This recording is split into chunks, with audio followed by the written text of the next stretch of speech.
Welcome into another edition of Sports Junkies. I'm Steve Sparky Fifer from Sports Radio 105.7 FM, The Fan, co-host of the Wendy's Big Show weekday afternoons from 2 to 6. He is Gery Woelfel of the Racine Journal-Times. Time to talk a little Bucks basketball. And while we've seen a few exhibition games now to this point, Jabari Parker, I'm not saying Jabari Parker has been great because he hasn't. His shooting percentage hasn't been the best in the world, but you see what you want to see. You see that he's going to be really, really good. I think, like most players, as the game slows down and he finds his rhythm, he's going to get into a rhythm and he's going to be that 20-point or more night guy as the season goes on here. Yeah, he's absolutely looked fine to me. I think some fans are thinking like he's going to come out and light it up and get 25 a game right off the bat. Not right off the bat. No. But I'll tell you what, if there's only one concern I have, it's his mental approach to scoring. He is such a team player. Yes, he is. He's always willing to give up the ball, a very unselfish player. And if you look at the really great players, they attacked the basket. But, they were in a scoring mode, okay, whether it's LeBron, whether it's Durant, whether it's Carmelo. Okay, but that was the comparison for him coming out of school, remember? Sure. Carmelo. Right. He doesn't have the Carmelo mentality. And with all due respect to you, I'm very thankful he doesn't have the Carmelo mentality. Because Carmelo is about Carmelo. He's about himself. Okay? I disagree with that. LeBron has an attack mode, but LeBron is team-oriented. Mm-hmm. So if he has the LeBron mode of team-oriented but attack when needed, I'm fine with that. Carmelo gets a bad rap. No, he doesn't. It's an accurate rap. No. It's because he's played with some pretty bad teams the last couple of years, and he's had to score. I mean, if you looked at that Knicks squad, who besides him was capable of scoring? Carmelo Anthony. Who could score on that team besides him? No, you're right. But this is my point. Carmelo could never do what Wade did with LeBron. I don't totally disagree. Carmelo could never take the back seat to somebody else. That's why he stayed in New York. Maybe. Because he wants to be the guy, which is fine. Yeah. Michael Jordan wanted to be the guy. That's why he was in Chicago. And Jordan had a superstar with him, in Pippen. Carmelo never had that. But luxury. not as score. I would love to see Carmelo with another great player. I remember I talked to Luke Mambute a couple of years ago, and he said, without question, the toughest guy for him to guard in the league wasn't LeBron, it wasn't Kevin Durant, it was Carmelo Anthony. That guy is talented, and this bit about him. I'm not saying he's not talented. Being a selfish player. He took Syracuse to the national championship game. Right. Great players do those things. And he's a great player. Because he was capable of putting a team on his back and being the guy.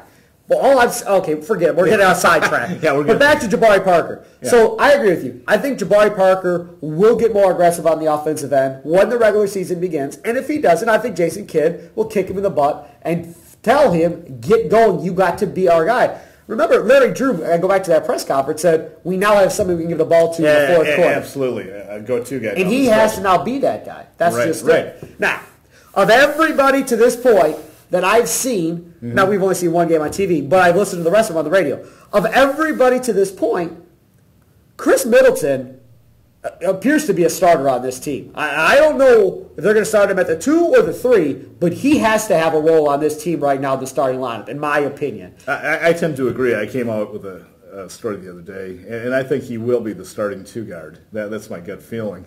But I talked to Jason Kidd at practice yesterday, and I said to him, do you have any starters in mind?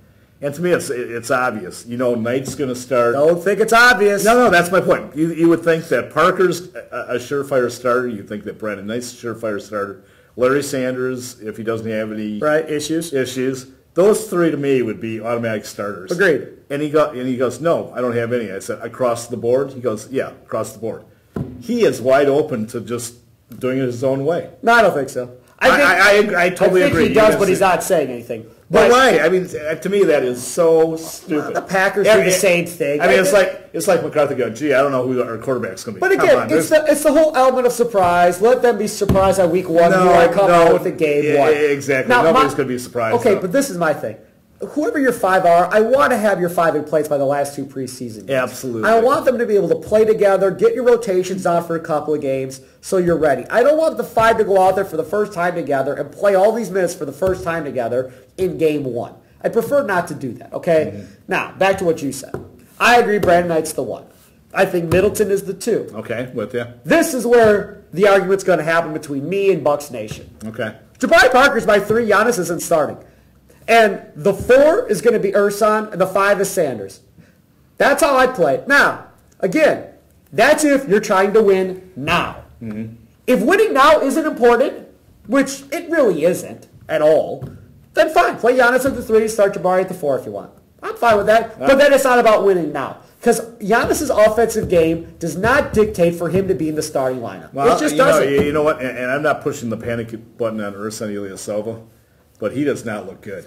And as you well know, I have been the president of the Ersan Ilyasova fan club. And for me to say that, he's not looking good. Right. For whatever reason. And he spent the whole offseason getting healthy. He didn't play for the national team. I don't think you could start Henson at the 4. That's what I was going to do, start Henson. Because then all of a sudden you have 2.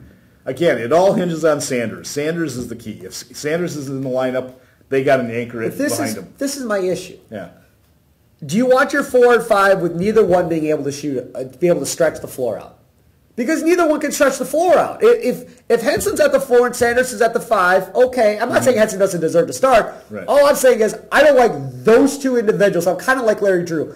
If they're both out there together, you don't have the ability to pull people away from inside. Now, Parker can stretch it at the 3, sure. Mm-hmm. Middleton, okay, to a degree. I know you're playing the modern stretch 4, but I'm telling you, if you have those 2 back there, then you can let Knight and Parker and Middleton be the offensive. Be the scorers. Be the main 3 but guys. But you're back to not having a low post presence again. And our producer is saying, cut. No, we got time. But you're back to not having a low post presence again then.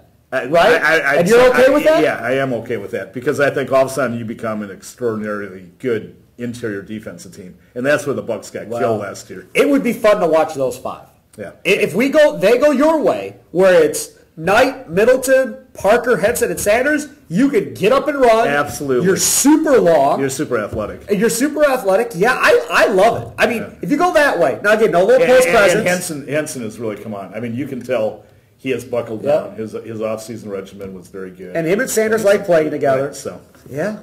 Ooh, it could be fun. Could be real fun. May not win a lot, but it'll be fun to watch. It'll be fun to watch, yeah. He's Gery Woelfel. I'm Steve Sparky Fifer. We have to go now. Enjoy the rest of your day here at RacinSportsZone.com. And I could say ta-ta. Ta-ta.